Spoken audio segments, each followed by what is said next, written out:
It's time for another 1 minute story review, and today we're going to be looking at No More Heroes 2 Desperate Struggle. The second in the No More Heroes series, you follow Travis Touchdown as he plays in another game of Assassins, this time begrudgingly. For those of you that don't know, the No More Heroes games are headed by a guy named Suda51, who is basically the Quentin Tarantino of the video game world. In that he makes the game he wants to make, and he's at the best when he's completely unhinged. No More Heroes 2 is no exception to that rule, as it's full of meta jokes, ultra violence, but ultimately does have an underlying real story to it. The main story is that Travis really doesn't want to be part of this tournament. He's kind of forced into it because the last one was a prerequisite for this one, and you can't really stop assassins coming after you by saying, please no, here, have my spot.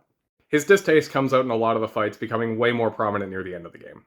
Now, I have to admit, this game does have a lackluster payoff, but everything else up to it is solid. You almost have to treat it as a Monster of the Week show that's written pretty well, and each assassin's a new episode.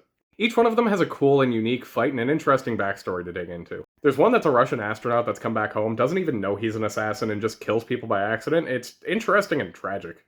Then there are ones that are more obsessed with the game, like Margaret Moonlight and Alice Twilight, which again have interesting backstories, but it's hard to take you seriously when you're using sniper rifles with sights in the end and, a Dr. Octopus-looking lightsaber rig. I mean, they are really cool, though. Look, ultimately you're playing this game for the fun fights, but it is nice that there is effort put into each one of the characters. This is one of the better video game sequels overall. If you like No More Heroes 1, No More Heroes 2 builds on it in probably the best way it possibly could have.